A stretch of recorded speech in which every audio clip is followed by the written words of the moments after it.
Before we uncover how far humanity was willing to go in the name of progress, hit subscribe so you don't miss the rest of the Resident Evil deep dives. This is the complete history of human experimentation in the Resident Evil universe. The secret trials, erased victims, and brutal research that turned ordinary people into monsters. Part 1. Progenitor Virus. Humans as test subjects. The history of the Umbrella Corporation is not a record of medical achievement, but a sprawling and dark archive of the systematic destruction of the human form in the pursuit of an impossible and aristocratic ideal. To understand the iron cruelty of the modern era, one must look back to the 1960s and the initial human trials involving the raw and untamed Progenitor Virus. When Oswell E. Spencer and James Marcus first isolated the virus from the stairway of the sunflower in the depths of West Africa, they did not see a pathogen that needed to be contained. They saw a sculptor see clay. They believed that the virus was a divine tool for forced evolution that would refine the human species into something immortal and superior.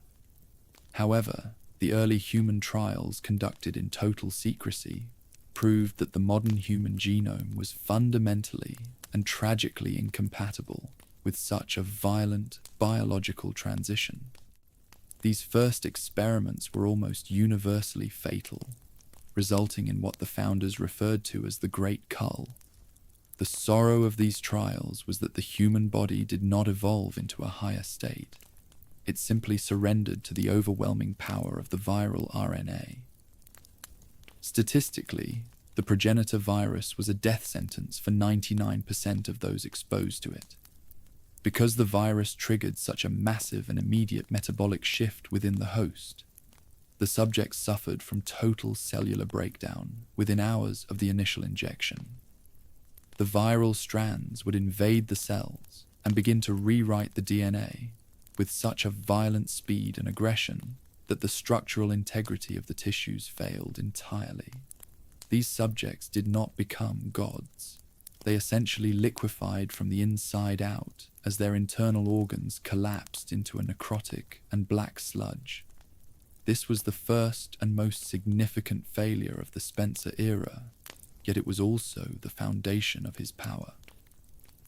The founders realized that the human species was too biologically fragile to survive the raw power of the progenitor legacy without some form of intervention. This realization did not lead to a cessation of the experiments, but rather to a more industrial and cold approach to human testing. They began to view the high mortality rate as a simple engineering problem that could be solved through the sheer volume of subjects sacrificed at the altar of science. The Great Cull taught the Umbrella researchers that they needed a buffer to bridge the gap between human frailty and viral strength, which was the dark incentive that eventually led to the creation of the T-virus. However, before they found that balance, they spent years documenting the agonizing and horrific deaths of hundreds of test subjects in their hidden laboratories. These individuals were treated as mere material for a process that had no regard for their suffering, their families, or their basic humanity. The iron logic of Oswell Spencer was that a few thousand deaths were a small and necessary price to pay for the birth of a new and refined world. He viewed the liquid remains of his test subjects as nothing more than the waste products of a grand experiment. This period marked the beginning of a corporate philosophy where the human body was no longer sacred, but was instead a disposable resource to be burned in the furnace of scientific ambition. The Progenitor Virus was the original sin that defined the blood-soaked trajectory of every project that followed, as Umbrella moved from simple observation to the intentional and horrific engineering of human suffering. Every single data point recorded during the Great Cull was used to refine the company's understanding of cellular rejection. They studied why the heart failed and why the brain liquefied, and they used that information to create the next generation of viral agents. They did not care about the screams of the dying. They only cared about the metabolic rate of the infection. The researchers became detached from the concept of life itself, seeing the human body as a biological machine that was simply malfunctioning under the weight of the virus. This detachment allowed them to perform procedures that would turn the stomach of any civilized doctor. They would keep subjects alive as long as possible, while their skins sloughed off just to see if the virus would eventually stabilize. It never did. The early days of progenitor research were a record of total and complete failure. But to a man like Spencer, every failure was just another brick in the wall of his future empire. He was willing to walk over a mountain of corpses to find the one individual who might survive. And that willingness to discard human life is what allowed Umbrella to become a global titan of terror. Part 2: African Experiments and Forced Exposure. During the 1960s, the African continent became the primary site for the most depraved and expansive human experiments in the history of the Umbrella Corporation. Following the discovery of the Progenitor Virus in the underground ruins of the Ndipaya Kingdom, Spencer and Marcus established a research base that functioned as a living laboratory for their twisted ideals. They did not import their test subjects from Europe or America at this stage. They utilized the local Ndipaya tribes and the surrounding populations as a biological farm. This was an era of forced exposure, where entire villages were subjected to the virus under the guise of medical aid, or through direct and violent coercion by private security forces. The iron detachment of the researchers allowed them to treat these people as data points rather than human beings, documenting the horrific mutations and the high mortality rates with a cold and clinical precision that defined the company's rising power. The African experiments were designed to test the limits of the Progenitor Virus in a variety of environmental and genetic conditions. The Ndipaya people had a long and cultural history with the stairway of the sunflower, but Umbrella wanted to see what would happen when the virus was concentrated and injected directly into the bloodstream of those who did not possess the specific genetic markers of the ancient kings. The result was a series of localized apocalypses where entire communities were wiped out by the Great Cull. The sorrow of the Ndipaya was that their sacred heritage and their very land were being used to justify their extinction. The researchers noted that the virus caused the skin to darken and harden into a bark-like texture before the nervous system failed entirely under the strain of the mutation. They watched as families were torn apart by the infection, and they recorded every seizure and every terminal scream as a valuable piece of evolutionary data for their future eugenics programs. These experiments were essential for Spencer because they provided the statistical foundation for his theory of a viral elite. By witnessing the death of thousands of African subjects, he was able to narrow down the specific genetic traits required for a successful and stable bond with the virus. The African research base became a factory of suffering, where the only output was knowledge on how to destroy the human form more efficiently. This period proved that Umbrella had no intention of saving the world or curing disease. They only intended to dominate the planet through the mastery of death and the selection of the few. The forced exposure of the African populations was the first large-scale application of the Spencer philosophy, and it set the stage for the global bioterrorism that would emerge decades later in places like Raccoon City and Kijuju. The iron will of the corporation was forged in the heat of the African sun, where the lives of the innocent were traded for the secrets of the Progenitor Virus and the dark dream of an aristocratic godhood. In the notebooks of the early researchers, they described the Undipaya as subhuman, or as primitive vessels for the virus, which allowed them to justify their crimes in their own minds. They would conduct field tests where they would release a viral agent into a village's water supply, and then sit back with binoculars and clipboards to observe the results. They watched mothers die trying to protect their children, and they watched strong men reduced to weeping masses of mutated flesh. There was no mercy in the African labs, only the cold calculation of the cost of a new world. They even began to experiment with the flowers themselves, trying to find ways to make the virus even more lethal and even more selective. The African experiments were the blueprint for everything that followed. Every time Umbrella would later claim that an outbreak was an accident, they were lying. They had been intentionally causing outbreaks since the 1960s, and they had perfected the art of observing the destruction of human life. The Ndipaya were the first to feel the weight of the umbrella boot, and their history was erased by the very company that grew rich on their blood. Part 3. Early Umbrella, Ethics Collapse. The official founding of Umbrella Pharmaceuticals in 1968 was not the birth of a healthcare provider, but the formalization of a global criminal conspiracy disguised as a corporation.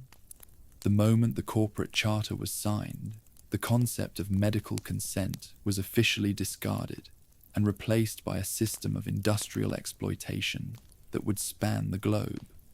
Scientists were instructed from the very beginning that human life was a resource to be managed rather than a value to be protected. This systemic collapse of ethics was not an accidental byproduct of their research. It was a foundational requirement for the advancement of the T virus and the early tyrant programs. The Iron Mandate from Oswell Spencer was that the needs of the company and the pursuit of the great design superseded the rights of the individual, and this philosophy allowed for the creation of underground facilities like the Arklay laboratory, where the most horrific human rights abuses could be conducted in total secrecy, away from the eyes of the law. As the T virus research moved into its critical phases during the 1970s and 80s, the demand for fresh test subjects became insatiable. Umbrella began to source its material from the fringes of society, targeting the homeless, the destitute, and political prisoners who would not be missed by the public eye. These individuals were transported to the Arklay facility in the mountains outside Raccoon City, where they were stripped of their names, their clothes, and their identities. They were assigned numbers for the duration of their brief and agonizing lives, and they were kept in sterile cages like laboratory animals. The sorrow of the Arklay labs was the cold efficiency with which these people were used to refine the T virus. They were injected with experimental strains and monitored 24 hours a day through reinforced glass to see how quickly their minds would degrade and their bodies would begin to rot while still alive. Consent was viewed by the researchers as an efficiency barrier that delayed the progress of science, and any scientist who showed even a hint of empathy was quickly reassigned or became a test subject themselves to ensure the silence of the project. This total ethical collapse allowed Umbrella to bypass every traditional hurdle of medical science and conduct trials that would have been impossible in any civilized country. They created a parallel world where the laws of man did not apply, and where the human body was nothing more than a chemical vessel to be tested to its absolute breaking point. This era of early Umbrella history was defined by a profound and chilling silence, as thousands of people vanished into the shadows of the corporation's hidden estates across the globe. The iron grip of Spencer ensured that the public saw only a successful and benevolent pharmaceutical giant, while beneath the surface the company was built on a foundation of human bones and shattered lives. The collapse of ethics was the necessary catalyst for the birth of the bioorganic weapon industry, proving that you cannot create a monster in a lab without first becoming a monster in the boardroom. The board of directors at Umbrella were fully aware of the nature of the research. They did not just tolerate the human experimentation. They encouraged it as a way to stay ahead of the competition. They saw the human body as a liability and the virus as the cure for mortality. In their meetings, they would discuss the mortality rates of their test subjects with the same tone they used to discuss stock prices or marketing budgets. There was a complete and total decoupling of the action from the consequence. If a batch of test subjects died too quickly, they simply ordered a new shipment from a corrupt prison or an orphanage. The supply chain of human misery was well established by the late 70s. This systemic rot meant that by the time the Raccoon City incident occurred, the people working for Umbrella had no concept of right or wrong. They were simply cogs in a machine that was designed to consume human life. The ethical collapse was total, and it was permanent. It was the legacy of a company that believed it was above the laws of nature and the laws of man, and it resulted in a world where the word umbrella became synonymous with the death of the soul. Part 4. The Trevor Family. The tragedy of the Trevor family stands as the most personal and haunting example of the iron cruelty that defined the early days of the Spencer Mansion and the Arklay research. In 1967, George Trevor, the brilliant and world-renowned architect who had designed the intricate and trap-filled mansion, was invited to the estate along with his wife Jessica and his young daughter Lisa. They believed they were guests of the Earl of Spencer, intended to celebrate the completion of the architectural masterpiece, but they were actually walking into a carefully prepared and lethal trap. Oswell Spencer realized that George Trevor knew too many of the mansion's hidden secrets and its underground laboratory access points, and he decided that the entire family was too dangerous to be allowed back into the world. Instead of simply eliminating them, Spencer viewed them as high-quality and unique test subjects for his ongoing progenitor research. This was a transition from using the anonymous masses to using those who had once been considered peers or friends, representing a new level of aristocratic betrayal that shocked even the most hardened researchers. Jessica Trevor was the first member of the family to fall victim to the viral trials. She was injected with a variant of the Progenitor Virus that was intended to test the compatibility of the maternal genome and the stability of the virus in a healthy adult female host. But her body rejected the infection almost immediately. She died in a state of profound and visible physical agony, her cells collapsing under the weight of the mutation, while she was still conscious and aware of her surroundings. Lisa Trevor, however, was a different and far more terrifying story. To the shock and fascination of the researchers, the young girl possessed a unique and hidden genetic resilience that allowed her body to bond with the virus in a way that had never been seen before in any human subject. This was not a gift of life, but a curse of eternal suffering that began a 30-year cycle of torture and experimentation. Lisa was kept in total isolation within the mansion's hidden tunnels and underground stone rooms, subjected to a continuous and unending stream of viral injections and surgical procedures, as the scientists tried to understand why she refused to die and why her body continued to absorb every new pathogen. The sorrow of the Trevor family was the total and absolute erasure of their legacy and their humanity. George Trevor was imprisoned within the very walls he had built for Spencer, eventually dying of thirst and starvation in a hidden room while his daughter was being transformed into a literal monster just a few floors below him in the dark. The iron of Spencer's will was that no one should ever leave his house alive, and he used the Trevors to prove that even the most refined and innocent lives could be ground down into biological material for his research. Lisa Trevor became the living proof of the company's ultimate depravity, a child who was robbed of her parents, her face, her voice, and her soul, to satisfy the curiosity of a man who wanted to play God with the building blocks of life. The Trevor story is the dark heart of the Spencer Mansion, a reminder that the most beautiful and complex structures are often built on a foundation of horrific secrets and human sacrifice. For 30 years, Lisa Trevor was the most important asset Umbrella owned. They watched her mutate, and they watched her grow stronger, and they watched her lose her mind.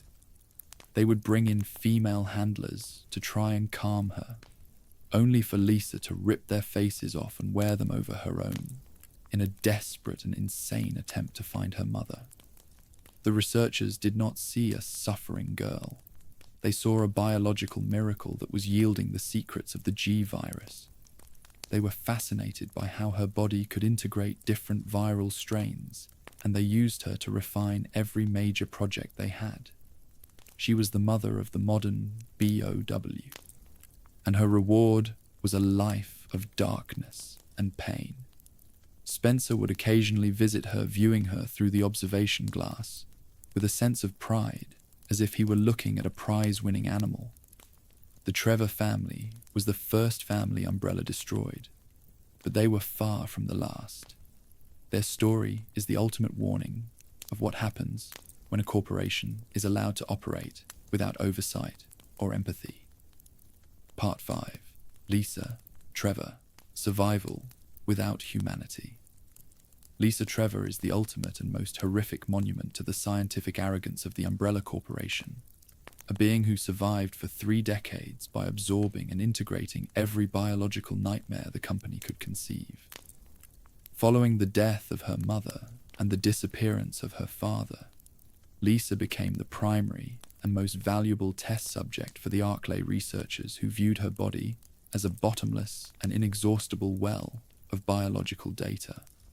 She was injected with the T virus, the Progenitor Virus, the Ebola virus, and eventually the experimental parasite known as the NE-alpha, which would later lead to the development of the Nemesis. Because her biology was so incredibly resilient, she did not die from these lethal infections. Instead, she integrated them into her own mutated tissue. The iron fact of her existence was that she had achieved a form of immortality through constant mutation, but the sorrow of her existence was that she had lost every shred of her humanity and her sense of self in the process. Over the decades of her imprisonment, Lisa's physical form became a patchwork of horrific and nonsensical mutations. Her skin became thick, leathery, and grey, and her face was eventually replaced by a mass of scar tissue and fungal growths that obscured her features entirely. She lost the ability to speak, and her mind regressed into a state of primal confusion and rage, driven by a fractured and agonizing memory of her mother.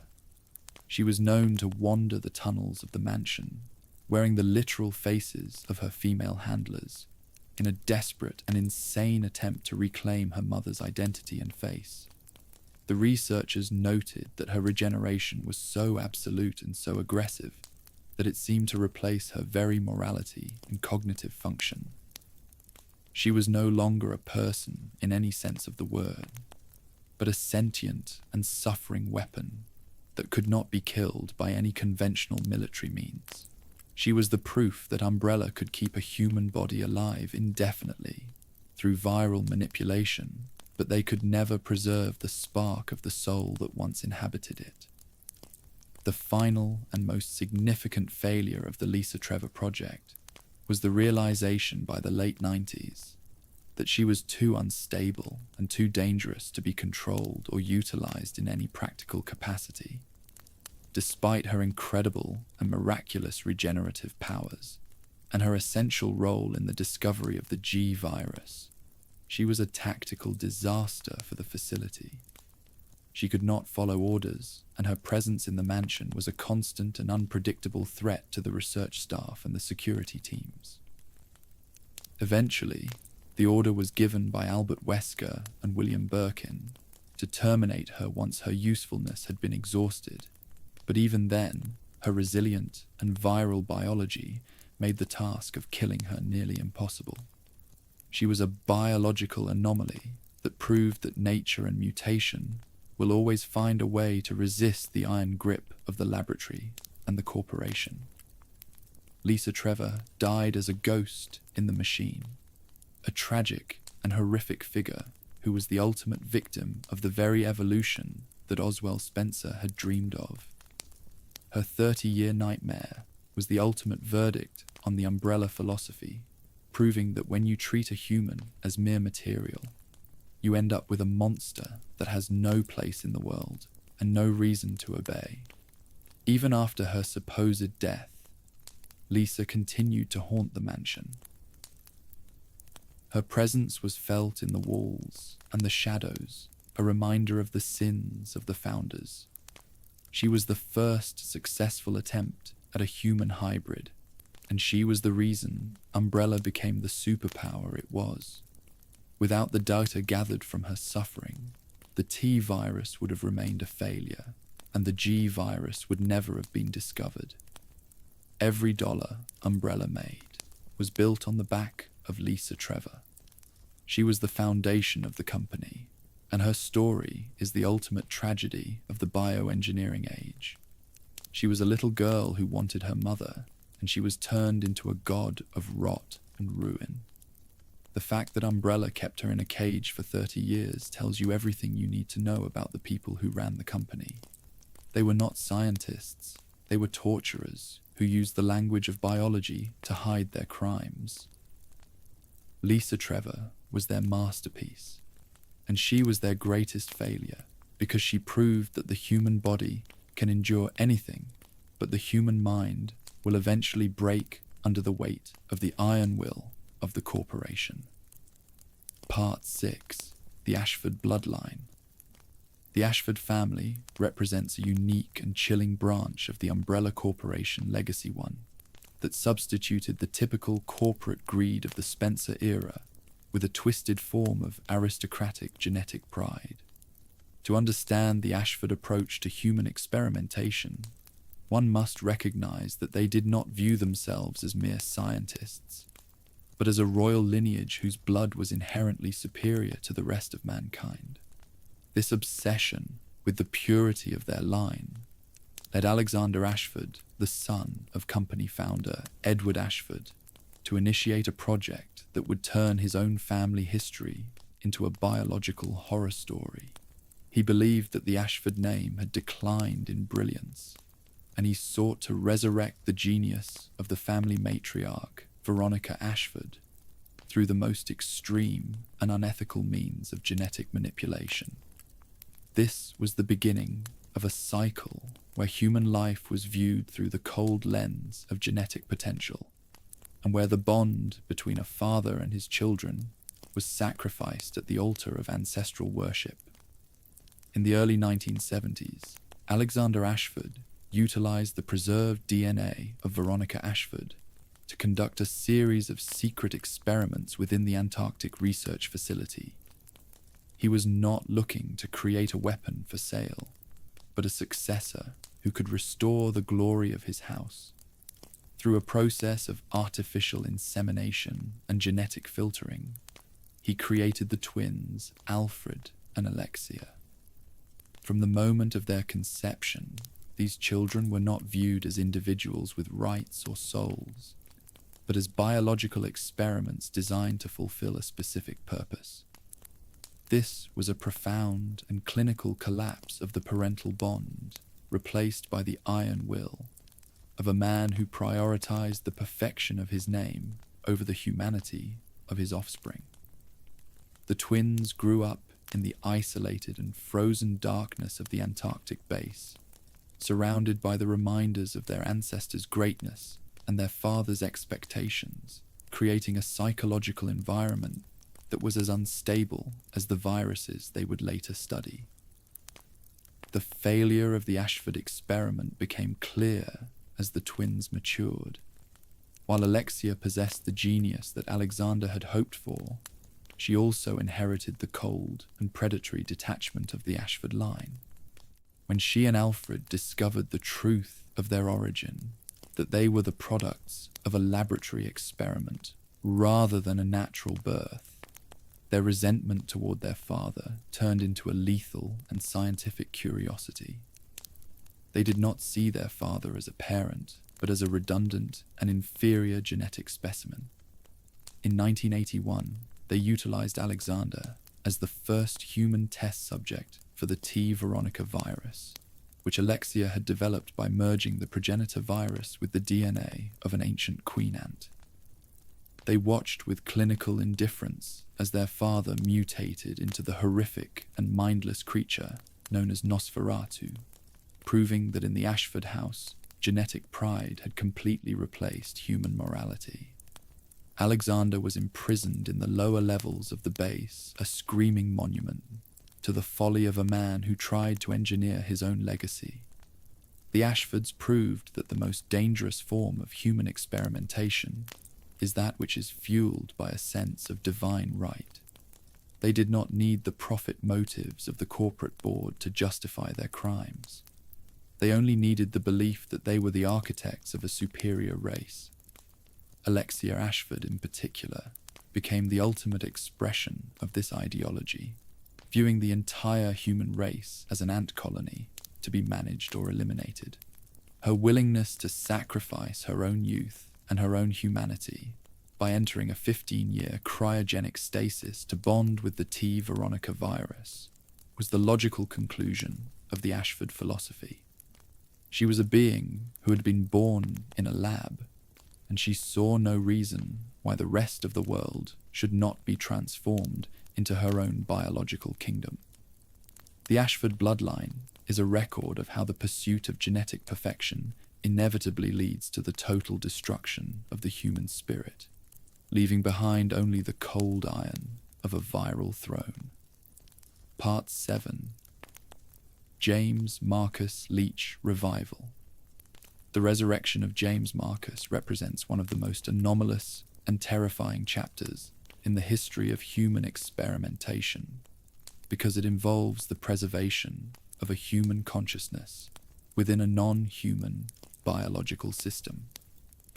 James Marcus was one of the 3 original founders of Umbrella and the primary researcher of the T virus, but his life was ended in 1988 through a brutal assassination orchestrated by his own students Albert Wesker and William Birkin under the orders of Oswell Spencer. His body was discarded in the sewage system of the Executive Training Center, where it was supposed to rot and be forgotten. However, Marcus had been conducting secret experiments with genetically engineered leeches that were highly sensitive to the T virus. After his death, a queen leech that had been infected with a refined strain of the virus entered his body and began a 10-year process of biological integration. This was a form of resurrection through accidental experimentation, proving that the virus could act as a bridge between life and death in ways the founders had never anticipated. For a full decade, the queen leech remained inside the corpse of James Marcus, slowly absorbing his genetic material and his memories. The virus did not just reanimate the dead tissue, it utilized the leeches as a collective nervous system that could mimic the form and the thoughts of the deceased scientist. By 1998, the entity had fully matured and could take the shape of a younger version of James Marcus. This was a total fusion of human and parasite, where the iron intellect of the man was preserved within a hive mind of thousands of individual leeches. However, while the memories remained, the humanity was gone. The entity was driven by a singular and vengeful obsession with the destruction of the Umbrella Corporation. It did not see itself as a man, but as a god of the new viral era, seeking to punish those who had betrayed its host. This resurrection proved that while the T virus could preserve the mind, it would always distort the soul into something monstrous and alien. The Marcus Leach revival was a tactical disaster for Umbrella because it initiated the initial T virus leak in the Arklay Mountains and the Spencer Mansion. The entity used its control over the infected leeches to sabotage the very facilities Marcus had helped build, effectively turning the corporation's own weapons against them. The sorrow of the Marcus experiment was the realization that even in death, a scientist could continue to cause suffering on a global scale. The entity showed no mercy to the innocent researchers or the security teams who were caught in the outbreak, viewing them as mere obstacles in its quest for revenge. It proved that when a human consciousness is stripped of its physical limitations and its moral restraints, it becomes a force of pure and unfiltered destruction. The iron logic of Marcus had been replaced by a parasitic hunger that could only be satisfied by the total collapse of the world he had helped create. Ultimately, the James Marcus entity was defeated by the combined efforts of Rebecca Chambers and Billy Cohen, but its existence left a permanent scar on the history of biological research. It showed that the T virus was far more than a simple weapon. It was a medium for a new kind of existence that defied the traditional laws of biology. The Leech revival was the first evidence that the human spirit could be trapped within a viral nightmare, forever denied the peace of death.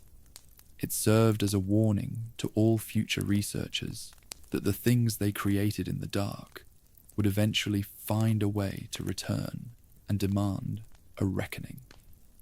James Marcus began his career as a man of science and ended it as a hive mind of parasites, a horrific and final evolution that proved that in the world of Umbrella, experimentation never truly ends, even after the heart has stopped beating. Part 8. William Birkin and the G virus. The story of William Birkin is perhaps the most iconic example of the scientist as the subject and the total loss of identity that occurs when one becomes consumed by their own creation.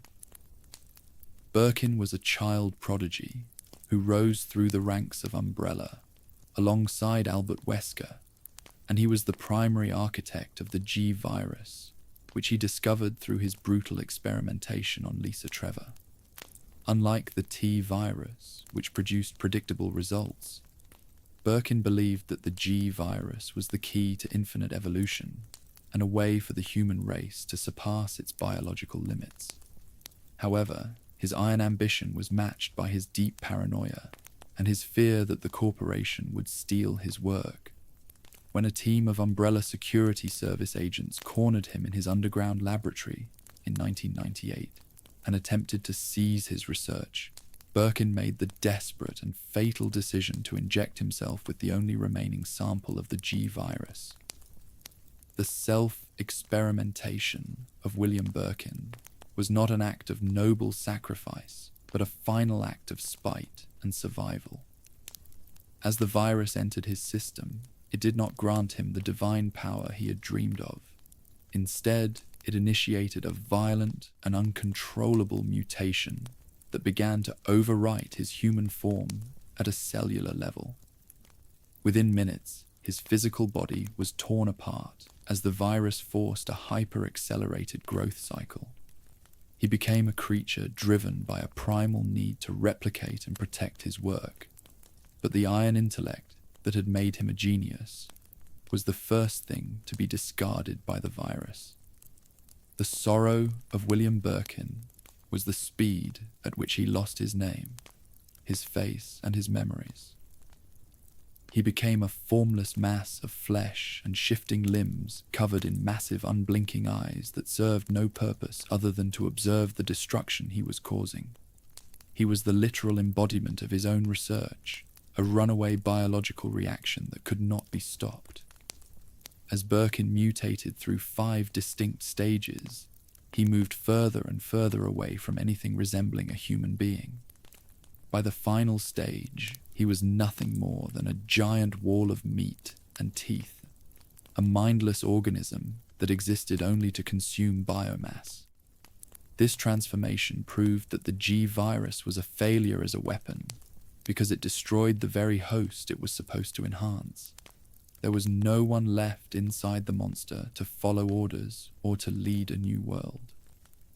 Birkin had sacrificed his life, his family, and his soul for a virus that viewed him as nothing more than a temporary vessel. His daughter, Sherry Birkin, became the target of his own parasitic hunger, showing that the virus had even destroyed the most basic human instincts of protection and love. The G virus was a biological dead end that prioritized the survival of the pathogen over the survival of the man. The fall of William Birkin was the final verdict on the hubris of the Raccoon City researchers. They believed they could control the forces of evolution, but they were actually just the first victims of a new and more terrifying era of biology. Birkin's death in the burning remains of the underground laboratory was a mercy for a man who had become a prisoner of his own genius. He proved that when a scientist becomes the subject, the result is rarely a breakthrough, but almost always a catastrophe. The G virus remains one of the most dangerous and unstable pathogens in the history of the world, a legacy of blood and eyes that serves as a permanent reminder of the day William Birkin traded his humanity for a godhood that lasted only a few hours of screaming and mutation. Part 9. Alexia Ashford, Cryogenic Evolution. Alexia Ashford represents the most successful and therefore the most terrifying attempt at achieving a state of viral godhood while maintaining a degree of human will. Unlike William Birkin, who was forced into a sudden and chaotic mutation, Alexia approached her own evolution with the iron discipline of an aristocrat. After developing the T. Veronica virus at the age of 12, she realized that the human body required a slow and methodical period of adaptation to prevent the total loss of consciousness and physical stability. In 1981, she injected herself with the virus and entered a 15-year cryogenic sleep within the depths of the Antarctic facility. This was a calculated sacrifice of her youth and her physical presence in the world, intended to allow her human cells to bond with the insectoid DNA of the virus at a molecular level. It was the first time a researcher had attempted to schedule evolution rather than forcing it through trauma. When Alexia emerged from her stasis in 1998, she appeared to have achieved the impossible. She had retained her human form, her high intelligence, and her absolute sense of self, while gaining the supernatural power of the T. Veronica virus. She could generate high-temperature fire from her own blood, and she possessed a telepathic link to the giant tentacles and insectoid creatures she had created. To her, she was the perfect being, the queen of a new global hive mind. However, the failure of her project was hidden beneath the surface of her beauty. While she had retained her human will, she had lost her human empathy and her capacity for any emotion other than cold and predatory dominance. She did not seek to lead humanity. She sought to replace it with a social structure based on the absolute hierarchy of an ant colony where she was the only one with any true agency. The Alexia Ashford experiment showed that viral power always demands a trade, and the price is always the soul. Even though she was not a mindless beast like Birkin, she was still a monster in every way that mattered. Her iron control was a mask for a biological instability that would have eventually led to a total ecological collapse if she had succeeded in spreading the virus globally. Her final mutations during her confrontation with Chris Redfield proved that when pushed to the limit, even her refined biology would revert to a grotesque and non-human form. She became a massive flying insectoid creature, a biological dead end that proved that the human form is ultimately incompatible with the kind of power she sought to possess. She had spent 15 years in a frozen dream, only to wake up into a nightmare of her own making. Alexia's legacy is the proof that even the most intelligent and disciplined human cannot control the progenitor legacy forever. She believed she was a goddess, but she was really just a highly sophisticated vector for a virus that wanted to consume the world.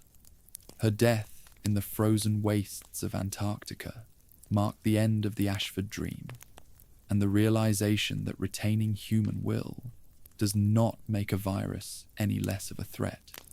She was a failure of the highest order because she sacrificed everything that made life worth living for a power that was defeated in a single afternoon. Alexia Ashford was the most beautiful monster Umbrella ever produced, but she was still a monster, and her history is a warning that the most dangerous experiments are those that allow us to believe we are still in control while the virus slowly turns our hearts to stone. Part 10. Raccoon City as a test environment. The Raccoon City outbreak of 1998 was not an accidental disaster, as the Umbrella Public Relations Department claimed, but was in reality the largest and most ambitious field test in the history. The iron cruelty of this plan was that Umbrella intentionally sabotaged the containment efforts to ensure that the data would be as pure and as chaotic as possible. Infections spread from the sewers into the water supply and then into the streets. They recorded the effectiveness of the Cerberus units, the hunters, and the various tyrant models as they engaged with the survivors. To Umbrella, the sorrow of the city was just a variable in a set of equations designed to determine the market value of their products. They did not care about the death of families or the destruction of a city they had helped build. They only cared about the efficiency of the kill and the rate of viral transmission.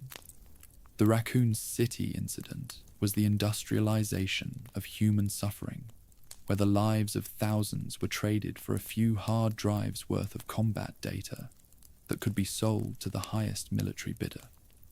The failure of the Raccoon City test environment was the inability to control the variables they had unleashed. The data gathered was indeed extensive, but it also led to the total exposure of Umbrella's crimes to the international community. The iron secrecy that had protected the company for decades was shattered by the very chaos they had created. Survivors like Jill Valentine and Leon Kennedy were able to escape the city with the evidence needed to bring the corporation down, proving that human resourcefulness and the will to survive can overcome even the most meticulously planned biological trial. Raccoon City proved that you cannot treat a living city like a laboratory without the laboratory eventually burning down around you. It was a failure of arrogance, the belief that a corporation could play God with 100,000 lives and not face a reckoning. Raccoon City remains the ultimate symbol of the Umbrella legacy, a place where the line between science and slaughter was permanently erased. The nuclear strike that eventually sanitized the city was the final act of a corporation trying to hide its failures, but the ghosts of Raccoon City could not be silenced. The data gathered during those horrific nights would go on to fuel the next 20 years of global bioterrorism, proving that the experimentation never truly stopped. Umbrella had successfully turned a civilian population into a military resource, but in doing so, they had created a world where no one could ever be safe again. The Raccoon City test was a success in terms of data, but a total failure in terms of humanity, a legacy of ash and blood that serves as the final verdict on the Spencer era, and the true cost of using humans as material for a global nightmare. Part 11. Hospital Experiments and Survivors. The role of Raccoon General Hospital during the 1998 outbreak remains one of the most grotesque examples of Umbrella's infiltration of the public health system.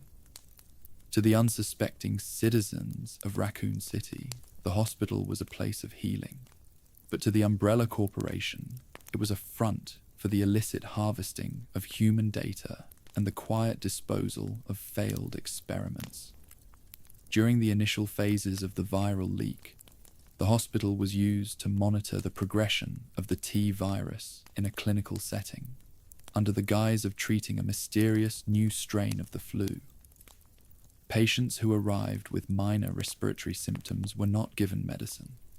They were quietly moved to special research wings that did not exist on the official building blueprints.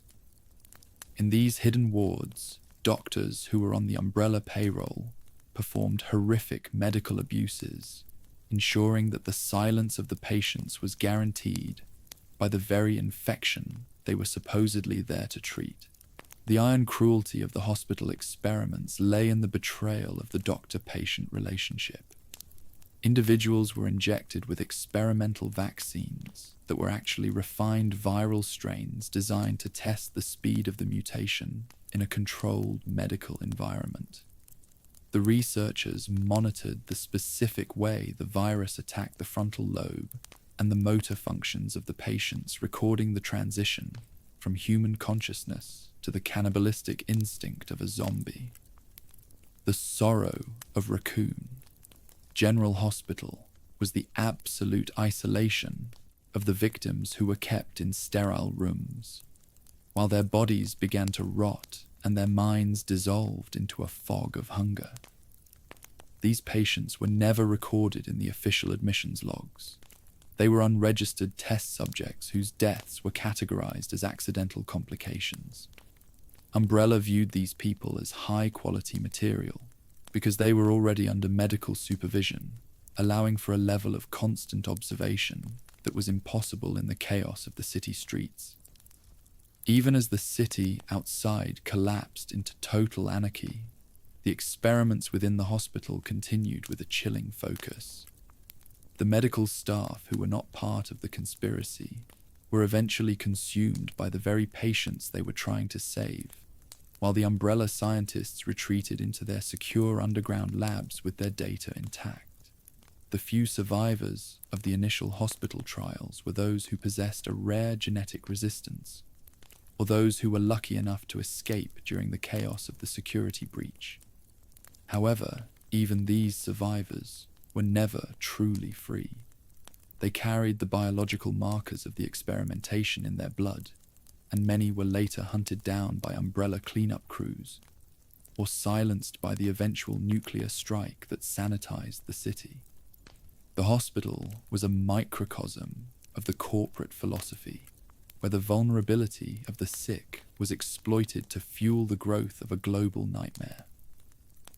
Ultimately, Raccoon General Hospital proved that there was no sanctuary from the iron will of the corporation. By turning a place of healing into a place of slaughter, Umbrella showed that they viewed the entire human infrastructure as an extension of their laboratory.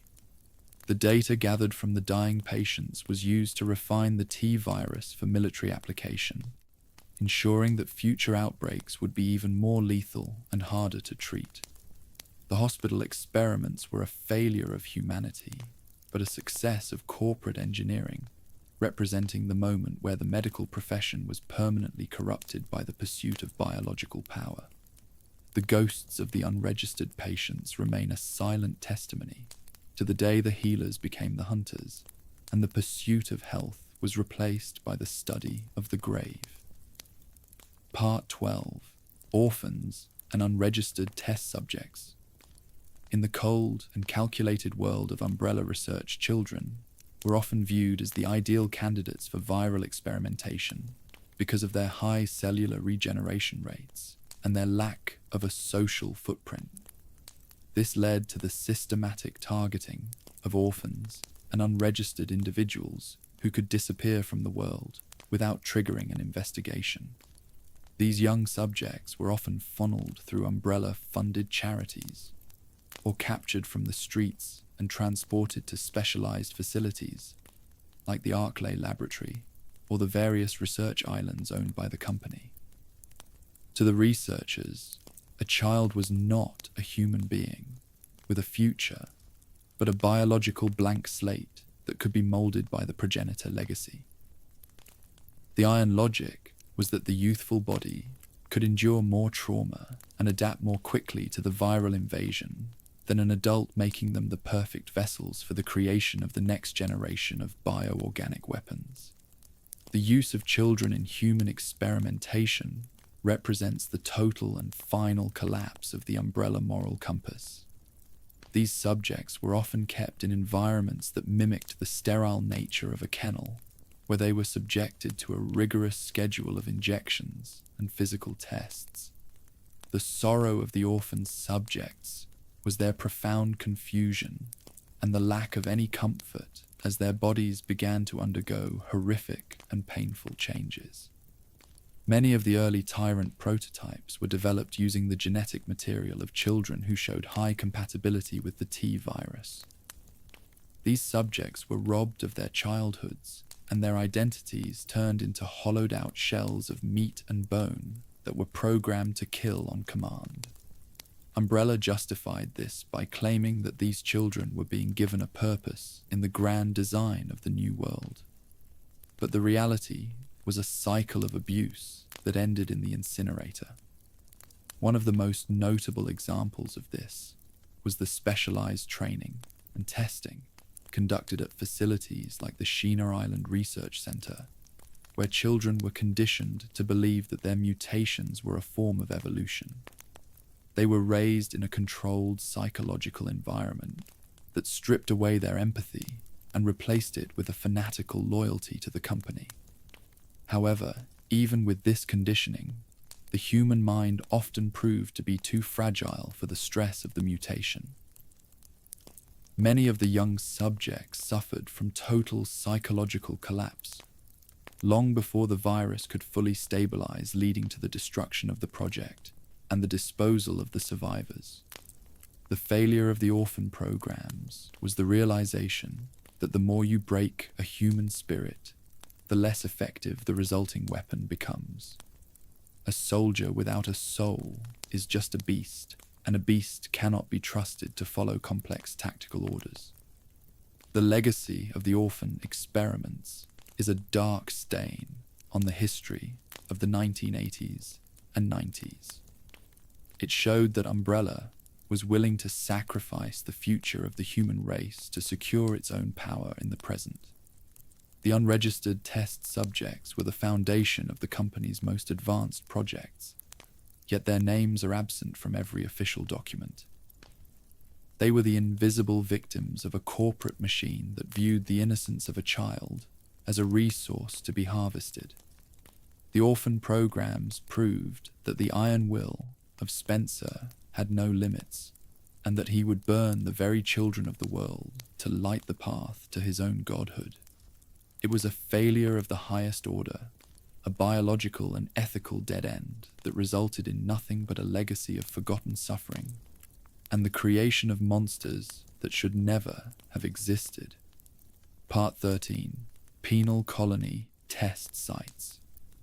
The utilization of penal colonies as biological test sites allowed Umbrella and its successor organizations to conduct mass-scale human experimentation under the guise of state-sanctioned imprisonment.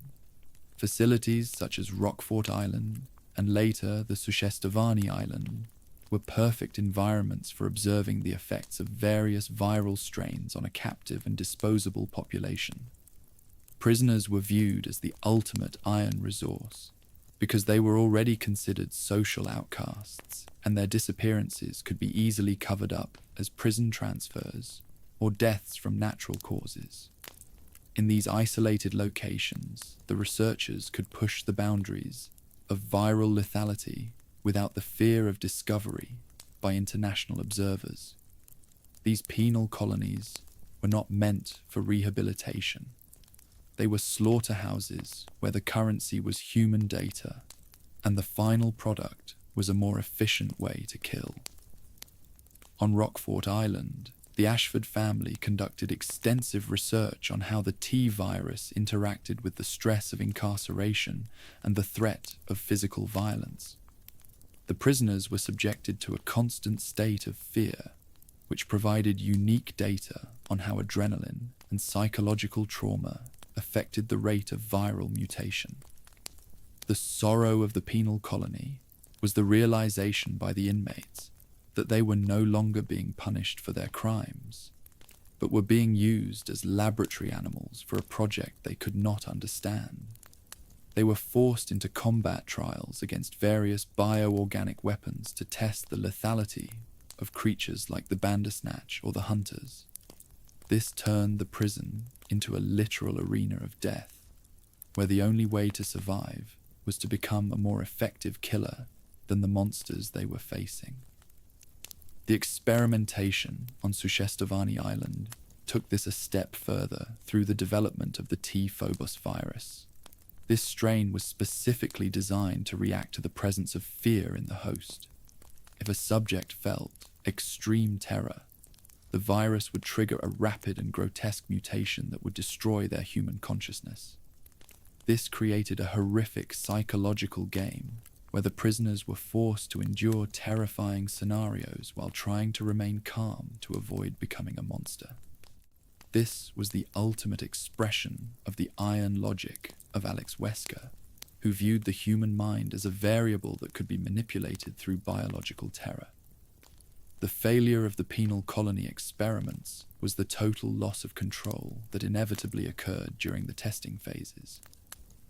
The prisoners would often riot, or the viral spread would become too aggressive to manage, resulting in the total destruction of the facility and the loss of all research personnel.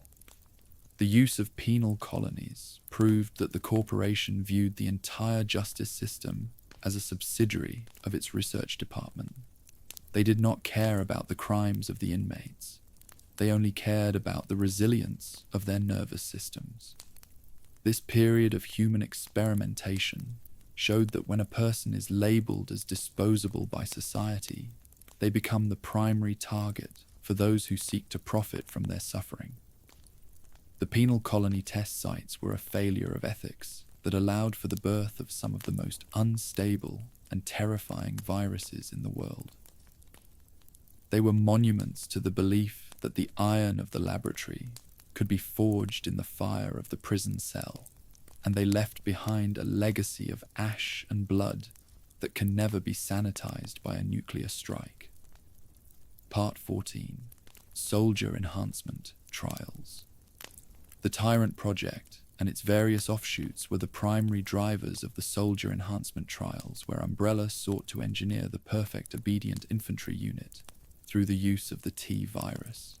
The goal was to take a healthy human subject and enhance their strength, speed, and durability to superhuman levels while maintaining a degree of tactical intelligence and loyalty. This was the iron dream of the corporate military-industrial complex, an army of super soldiers that would never question an order and could survive any battlefield condition. However, these trials consistently encountered what the researchers called the tyrant paradox. The paradox was that the more the virus enhanced the physical power of the subject, the more it tended to destroy the frontal lobe and the cognitive functions required for obedience. The stronger the soldier became, the less they were willing to follow the commands of their creators. During the 1990s, the soldier enhancement trials moved into a phase of intense human experimentation, involving high-quality candidates from the Umbrella Private Guard and various elite military units. These volunteers were often lied to and told they were receiving advanced vaccinations or performance-enhancing drugs, when in reality they were being bonded with the T virus. The sorrow of the soldier enhancement programs was the betrayal of the very men who had sworn to protect the company. As the virus began to rewrite their genetic code, they would experience a period of extreme physical power, followed by a rapid and irreversible decline into violent psychosis. The iron logic of the scientists was that a few failed prototypes were a necessary cost for the eventual creation of a stable tyrant.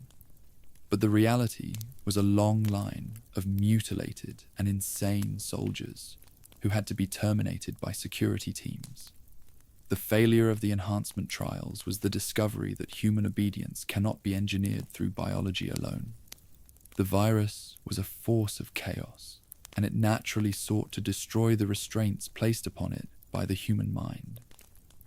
Subjects who showed the most promise often became the most dangerous threats to the facility once the mutation took hold. They would turn on their handlers and destroy the very equipment used to monitor them, showing that the iron will of the individual could not be easily replaced by the iron will of the corporation. Umbrella eventually shifted toward using artificial intelligence and neural implants to control the tyrants. But this was an admission that the biological experiment had failed. They had created a monster, but they had not created a soldier. The soldier enhancement trials were a biological dead end that proved that the human body has a limit to the amount of power it can handle before the mind breaks. These experiments left behind a legacy of broken men and monstrous failures that haunted the halls of facilities like the Arklay laboratory. The tyrant paradox remains a fundamental law of bioengineering, showing that you cannot have a perfect weapon and a perfect servant in the same biological vessel. The iron ambition of the enhancement trials resulted in nothing more than a series of high-cost casualties, proving that the pursuit of the ultimate soldier is a path that leads only to the destruction of the very humanity that makes a soldier worth having. Part 15. Psychological collapse in enhanced humans. One of the most overlooked and terrifying aspects of the soldier enhancement and tyrant programs was the total psychological collapse that occurred in the human subjects before the physical mutations even reached their peak. The process of bonding with a virus like the T virus or the progenitor legacy was not just a physical transformation, but a profound and violent mental trauma. As the virus invaded the neural pathways of the brain, it would trigger a flood of chemical and electrical signals that the human mind was never meant to process. This led to a state of extreme paranoia, violent psychosis, and the complete erasure of the subject's previous personality. The iron reality was that the mind would often break under the strain of the strength being granted to the body, creating a being that was physically superior but mentally hollow. Researchers in the late 80s documented the psychological decline of several elite test subjects who were part of the initial super soldier trials. These men were chosen for their mental toughness and their physical fitness, but they were all reduced to screaming lunatics within days of the viral injection. They would experience hallucinations and a complete loss of spatial awareness, often attacking invisible enemies, or attempting to claw their own eyes out to stop the neural overload. The sorrow of these subjects was the loss of their sanity in the pursuit of a power they never asked for. Umbrella viewed this psychological collapse as a mere side effect that could be managed through heavy sedation or neural conditioning, but they failed to realize that a broken mind cannot effectively lead a transformed body. This mental strain proved to be the undoing of many of the company's most advanced projects. Even the most successful tyrants, like the T-103 model, required a complex system of mental inhibitors and external limiters to prevent them from reverting to a state of mindless aggression.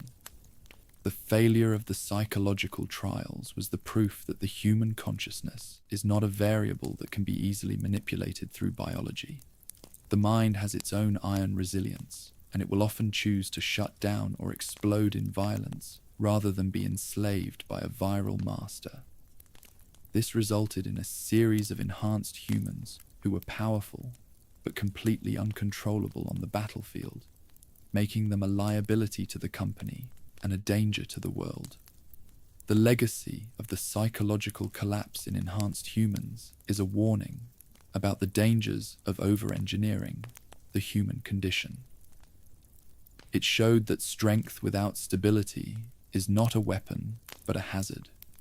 Umbrella had spent billions of dollars to create a soldier who could not think and a weapon that could not be aimed. The psychological trials were a failure because they ignored the importance of the human spirit in the equation of power. They left behind a trail of shattered minds and broken men, proving that the true cost of human experimentation is not just the loss of life, but the total and absolute destruction of the self. The iron will of the corporation could build a monster, but it could never build a mind that was capable of surviving the horror of its own creation. Part 16. Las Plagas, Human Hosts. The discovery of the Las Plagas parasite in a remote mountainous region of Europe marked a significant pivot away from the chaotic and often uncontrollable mutations of the T virus toward a more sophisticated form of human experimentation based on intelligence without autonomy. Unlike the viral strains developed by Umbrella, which often reduced the host to a mindless cannibalistic corpse, the Las Plagas parasite was designed to live in a symbiotic relationship with the human nervous system. This was the iron dream of the Los Illuminados cult and their leader, Osmond Sadler, who sought to create an army that retained its human skills while losing its individual will.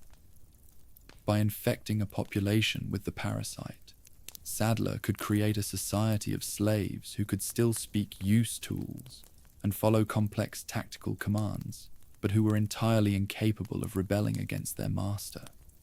The experimentation on the local Spanish villagers proved that the human body could be puppeted with terrifying efficiency. Once the parasite reached maturity within the chest cavity, it would extend its tendrils into the spinal cord and the brain stem, effectively hijacking the host's motor functions and sensory input. The villagers, who became known as ganados, appeared to lead normal lives on the surface, but their every action was dictated by the influence of the parasite. The sorrow of the Las Plagas hosts was the preservation of their basic human awareness within a body that was no longer their own. They were trapped inside their own skin, watching themselves perform acts of extreme violence and depravity without the ability to scream or resist.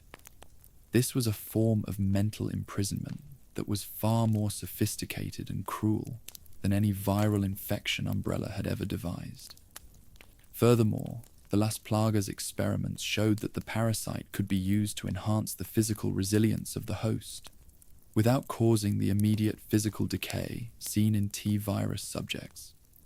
The ganados could endure multiple gunshot wounds and continue to fight with a fanatical and focused aggression. However, the failure of the parasite-based control was the inherent vulnerability of the organism to specific environmental factors, like high-intensity light and sonic frequencies. The iron will of Sadler was dependent on the survival of a fragile biological organism that could be easily neutralized once its weaknesses were understood. This made the ganados a formidable, localized threat, but a difficult weapon to deploy on a global scale without the protection of a controlled environment. The legacy of the Las Plagas human hosts is the proof that the most effective way to enslave a population is through the subversion of their own biology. Sadler did not need to break the spirit of his subjects through torture. He simply replaced their agency with a parasitic impulse. This era of human experimentation proved that intelligence is not a barrier to control if the biological interface is sophisticated enough to bypass the conscious mind. The ganados were the first successful attempt at creating a mass-produced slave army that could function as a society while serving as a weapon of war. They represented a new and darker horizon in the history of bioterrorism, where the line between the soldier and the civilian was permanently erased by the presence of a silent and invisible master. Part 17. Dominant Plaga Subjects. To manage the vast population of infected ganados, Osmond Sadler developed a specialized branch of experimentation involving what he called the dominant species plaga. While the standard parasite stripped away all individuality, the dominant plaga was designed to bond with a host in a way that allowed them to retain their full personality, their memories, and their high-level cognitive functions. These subjects became the elite leadership of the Los Illuminados cult, acting as the iron hand that guided the mindless swarm.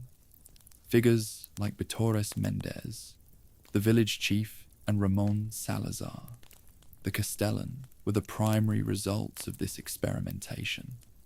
They were granted superhuman strength and regenerative powers, but they also maintained the ability to feel pride, greed, and fanatical devotion, proving that human social structures could be effectively weaponized through a biological hierarchy. The failure of the dominant plaga subjects was the preservation of their human flaws. Because Sadler allowed these individuals to keep their personalities, they also kept their arrogance and their petty rivalries, which eventually undermined the stability of the cult. The iron control of the parasite could ensure obedience to Sadler, but it could not prevent the strategic errors made by a man like Salazar, who was more focused on his own vanity than on the defense of the island. The sorrow of the dominant hosts was the absolute loss of their empathy and their moral compass. They viewed their former friends and neighbors as mere livestock to be infected or slaughtered, seeing their own transformation as a form of divine ascension. They were gods of a graveyard using fear and religious indoctrination to keep the subordinate hosts in a state of constant submission. The experimentation on these elite hosts also revealed the grotesque physical cost of the dominant plaga. In times of extreme stress or combat, the host could undergo a massive and violent mutation, turning into a towering monstrosity that reflected their inner darkness. Bitores Mendez transformed into a centipede-like creature, while Salazar merged with a massive parasitic plant, showing that the parasite was always waiting to consume the host if the human form became insufficient. This was a biological dead end, because the mutation often resulted in the loss of the very intelligence and mobility that made the dominant hosts useful in the first place. Once the transformation occurred, they were no longer leaders, but stationary targets that could be dismantled by a skilled opponent. Ultimately, the dominant plaga subjects proved that a biological hierarchy is only as strong as the individuals at the top. When Leon S. Kennedy began to systematically eliminate the leadership of the cult, the entire infrastructure of the Las Plagas outbreak began to collapse. The loss of a single dominant host created a vacuum of control that the mindless ganados could not fill. Sadler had built an empire on the belief that he could control the iron will of his generals through biology, but he failed to account for the fact that a parasite cannot replace true loyalty or strategic genius. The dominant subjects were a failure of leadership, proving that the pursuit of absolute power through parasitism always leads to a house of cards that will eventually be blown over by the wind of human resistance.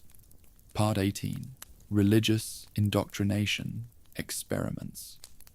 One of the most chilling aspects of the Los Illuminados era was the use of religious indoctrination as a secondary form of control to stabilize the Las Plagas infection.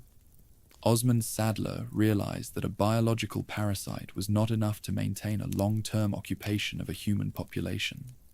He needed a psychological framework to prevent the mind from rebelling against the intrusion. He proved that if you infect a population, and then provide them with a religious justification for their transformation, they become a more fanatical and cohesive army than a simple mob of zombies. The villagers were taught that the parasite was a gift from the heavens, a holy sacrament that would cleanse them of their sins and grant them eternal life. This was an experiment in the weaponization of belief, showing that the iron of faith could be fused with the iron of biology to create an unbreakable bond of slavery. The failure of the religious indoctrination experiments was the realization that fanaticism makes for poor tactical decision-making. The ganados were so blinded by their devotion to Sadler and their distorted faith that they would often walk into obvious traps or sacrifice themselves in ways that were strategically unsound. The iron discipline of the cult was a mask for a deep psychological instability, where the host's previous moral framework was replaced by a hollow and violent ritualism. The sorrow of the Los Iluminados followers was the complete erasure of their cultural history and their personal identities, replaced by a dark liturgy of blood and sacrifice. They were no longer the people of the valley. They were the property of a cult leader who viewed their souls as mere fuel for his own ambition.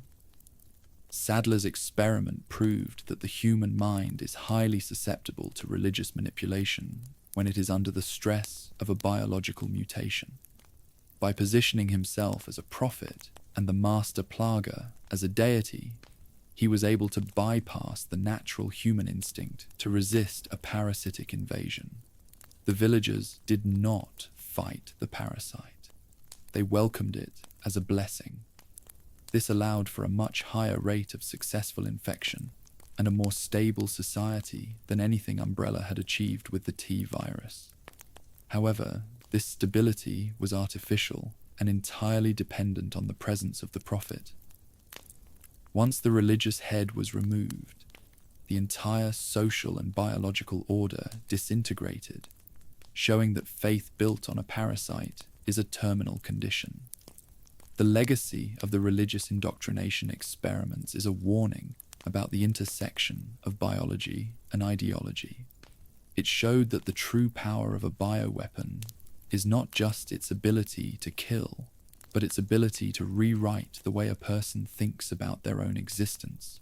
Sadler had created a world where the monster and the believer were one and the same, a failure of the human spirit that resulted in the total destruction of a once peaceful community. The Los Iluminados were a biological and psychological dead end, a monument to the belief that you can control a human being through their heart as long as you have a parasite in their head. It remains one of the most successful and horrific examples of mass-scale human experimentation in the modern era, proving that the most dangerous weapon is the one that tells you it is saving you while it is eating you from the inside out. Part 19, C Virus Civilian Testing. The year 2013 marked a new and devastating chapter in the history of human experimentation, with the global attacks orchestrated by Neo-Umbrella and the deployment of the C virus.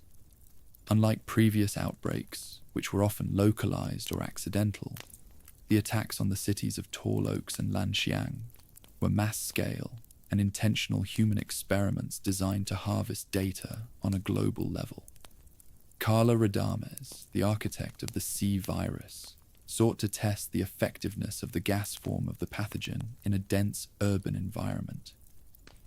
Her goal was to observe how quickly a civilian population could be converted into a state of total mutation, and how the resulting JAVO would interact with a modern military force like the BSAA. This was the industrialization of the Raccoon City concept, using the entire world as a laboratory to prove the dominance of the Neo-Umbrella ideology. The iron cruelty of the C virus civilian testing lay in its efficiency.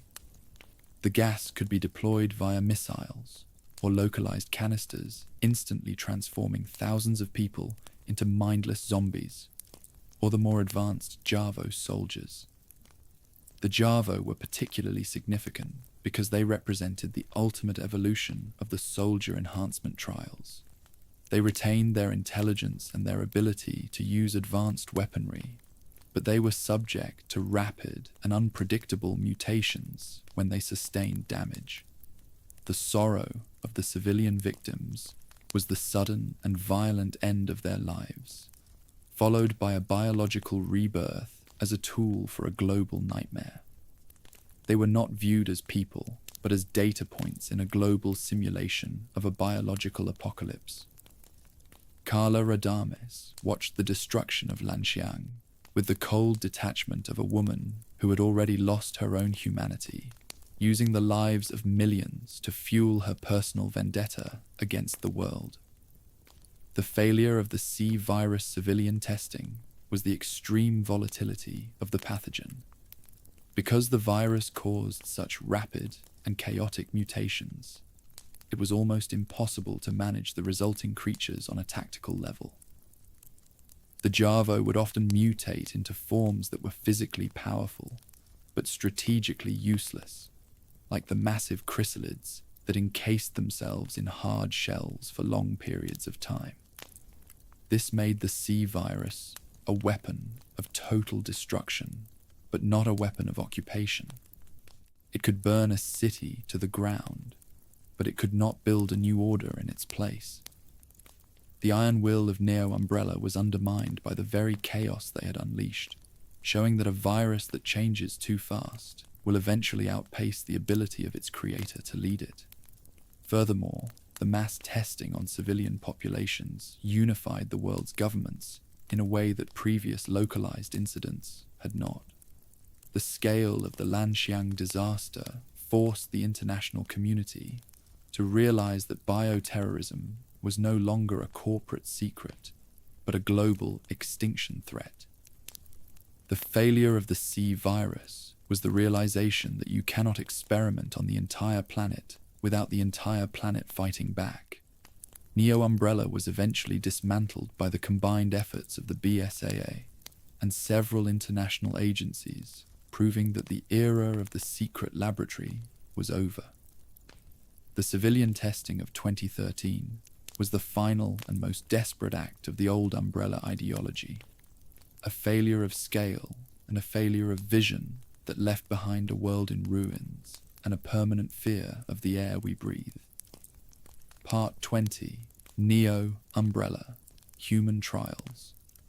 Under the leadership of Carla Radames, Neo Umbrella moved away from the traditional scientific rigor of the Spencer era and toward a philosophy of biological obsession and distorted art.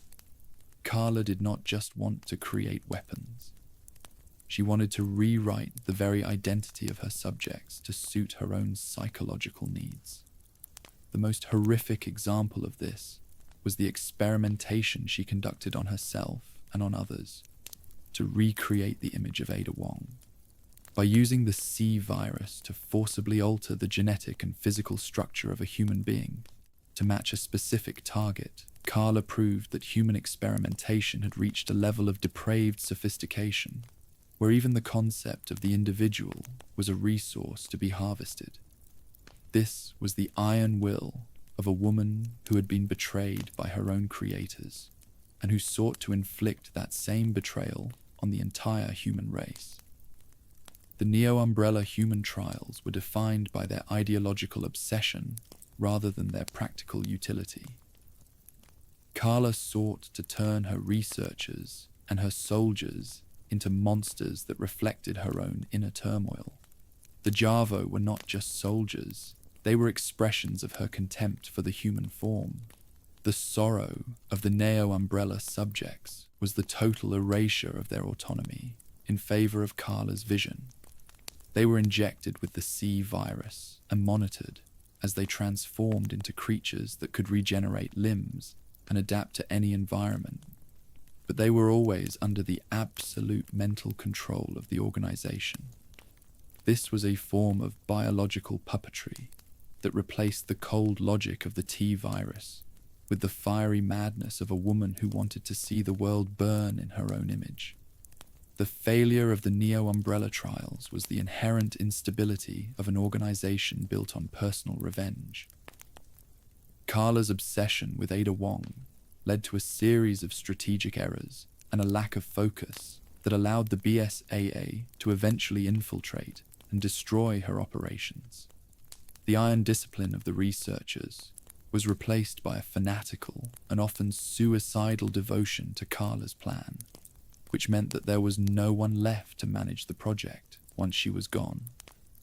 The C virus creatures they created were powerful, but they were also a dead end because they were designed for destruction rather than sustainability.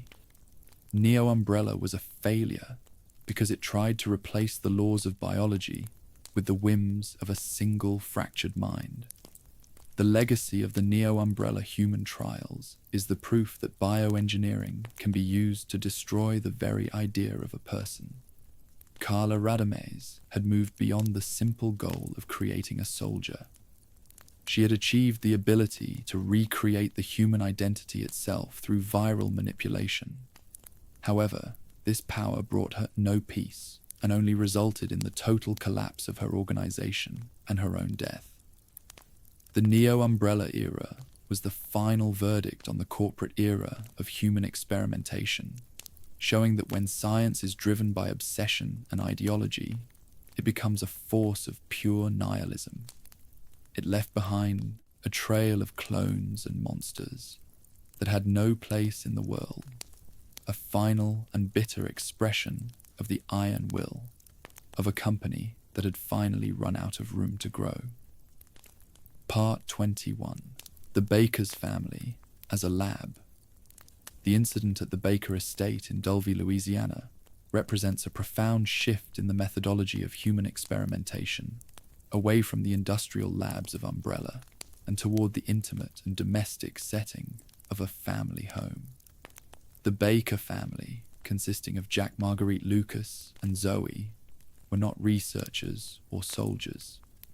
They were ordinary civilians who became involuntary subjects for the mutamacete, or what is commonly known as the mold.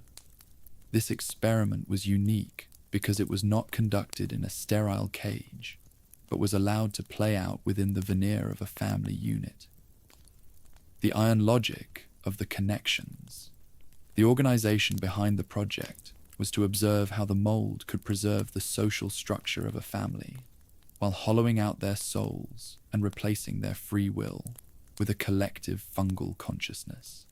This was the ultimate violation of the domestic sphere, turning a home into a laboratory of rot and a family into a pack of regenerative predators.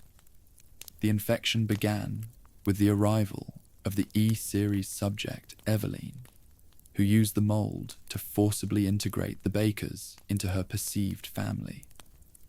Unlike the T virus, which often caused the host to lose their memories and personality, the mold allowed the Bakers to retain a twisted version of their original selves. Jack Baker remained a father figure, but his protective instincts were warped into a violent and obsessive desire to keep his family together through murder and infection. The sorrow of the Baker family was the preservation of their consciousness within a body that was being consumed by a fungal parasite. They were aware of the horrific acts they were committing, yet they were biologically incapable of resisting the commands of the mold. This created a state of perpetual psychological torture, where the domestic rituals of dinner and conversation were transformed into grotesque parodies of normal life. The experimentation on the Bakers proved that the mold could grant its hosts a level of physical resilience that rivaled the most advanced tyrant models. Jack and Marguerite Baker were capable of surviving catastrophic injuries, including dismemberment and incineration, because the mold would instantly stitch their tissues back together, a logical dead end that resulted in the destruction of an entire family and the permanent contamination of their land. The legacy of the Baker family is the just victims of a virus. They were victims of a corporate ideology that viewed the sanctity of the home as a variable to be exploited. The experiment in Dulve was a failure of ethics and a failure of containment, proving that when you try to engineer a family through fungal infection, you only succeed in creating a nightmare that cannot be reasoned with or controlled. It was the final and most intimate expression of the umbrella legacy, showing that no place is safe from the reaching tendrils of human experimentation. Part 22. E-Series Children. The development of the E-Series, specifically the subject known as Eveline, was an attempt to create a biological weapon that could achieve total victory through the use of artificial parents and artificial obedience. The iron ambition of the researchers was to weaponize the human need for belonging by creating a host that could project a telepathic signal through the mold. Eveline was designed to look like a young girl, to lower the defenses of her targets, allowing her to infiltrate and dominate entire populations from the inside out. However, the E-Series was a catastrophic failure of engineering, because it relied on the emotional stability of a child who had been raised in a laboratory without any genuine human connection. This resulted in a weapon that was mentally fragile and prone to violent outbursts of loneliness and jealousy, which undermined the strategic goals of the organization. The experimentation on Eveline revealed the extreme biological cost of maintaining a telepathic link with multiple hosts. To power the signal and secrete the mold required a massive amount of cellular energy, which caused the child's subject to undergo a hyper-accelerated aging process.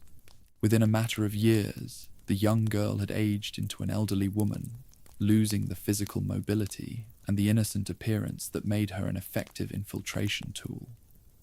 The sorrow of the E-Series was the realization that the creators had built a weapon that was dying from its own power.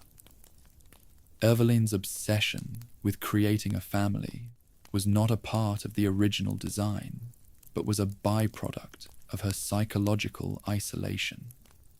She viewed her infected hosts as her children, and she would kill anyone who threatened her control over them.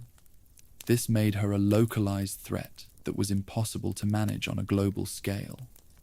Furthermore, the E-Series proved that the mold could not create true obedience, but only a form of biological enslavement that was prone to collapse. When the mental link was severed by the use of specialized toxins or the death of the host, the entire network of infected individuals would dissolve or fall into a state of catatonic shock. The failure of the E-Series children was the belief that a complex human social structure could be replaced by a fungal hive mind. The researchers had ignored the necessity of a stable and healthy mind in the center of the web, and they ended up with a project that was as decrepit and broken as the farmhouse where it was hidden. Eveline was a god of rot who only wanted to be loved, but her power only allowed her to destroy. The legacy of the E-Series is a warning about the dangers of using children as the foundation for biological weapon systems. It showed that the human need for family is a force that cannot be easily controlled or simulated in a lab. Eveline was the ultimate victim of the corporate era, a child who was robbed of her youth and her humanity to satisfy a dream of global conquest. Her story is the final verdict on the 1990s era of experimentation, proving that even the most advanced science cannot bridge the gap between a biological tool and a human being. The E-Series children were a failure of vision and a failure of compassion, leaving behind a trail of moldy ruins and broken lives that serve as a permanent reminder of the true cost of artificial obedience. Part 23. Survivors who were never the same. As we reach the final chapters of this history, we must examine the individuals who managed to survive these horrific experiments. but who were forever changed by the biological and psychological trauma they endured.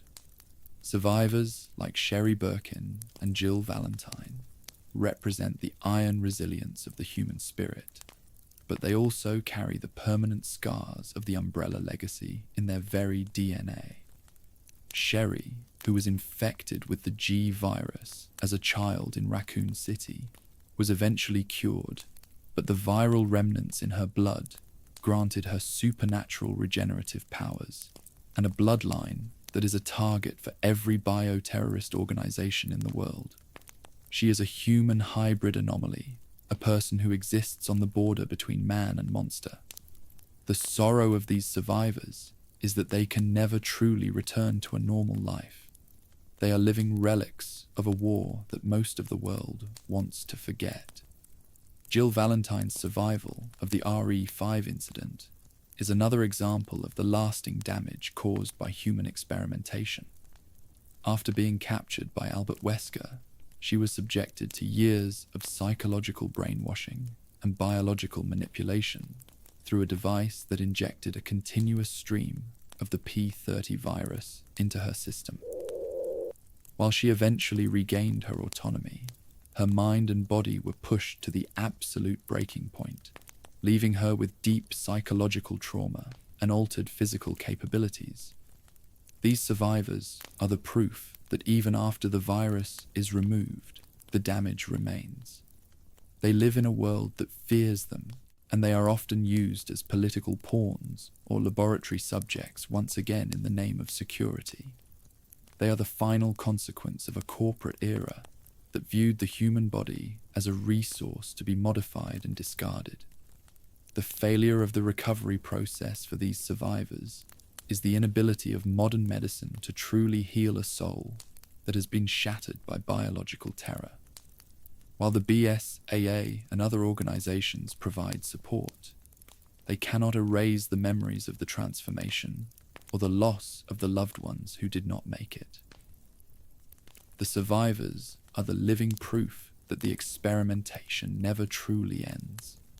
It just moves into a phase of lifelong monitoring and social isolation. They are the ghosts of the laboratory, wandering a world that has been permanently altered by the things that were done to them. Their existence is a constant reminder that the iron will of the corporation can leave a mark that lasts for generations. The legacy of the survivors is the realization that the cost of human experimentation is not just measured in the number of deaths, but in the number of broken lives that remain. These individuals are the most successful and the most tragic results of the Umbrella era, proving that a human can endure almost anything, but they will never be the same on the other side. They are the final verdict on the history of biological weapons, showing that the pursuit of power leaves nothing but ash and anomalies in its wake. Their story is a record of survival without peace, a legacy of suffering that continues to shape the world of 2026 and beyond. Part 24. Why human experimentation always failed. In the final analysis, we must confront the fundamental reason why every project in this history of human experimentation has ultimately resulted in failure. The core of the issue is the iron rule of biology, that evolution cannot be scheduled or controlled through the simple application of a virus.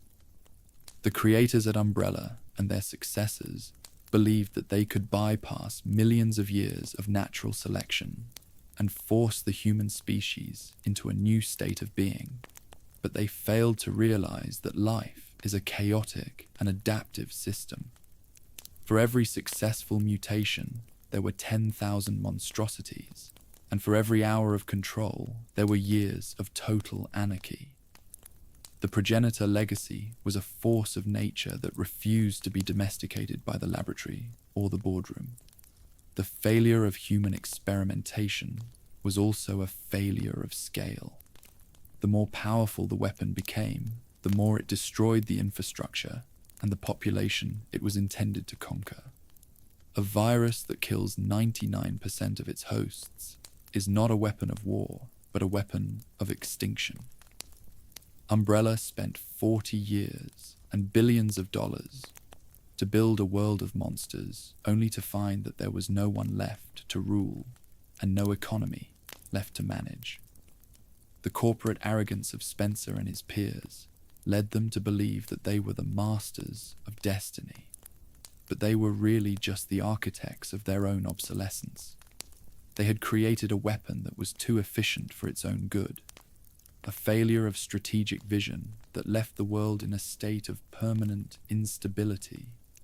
Furthermore, the experimentation always failed because it ignored the importance of the human will.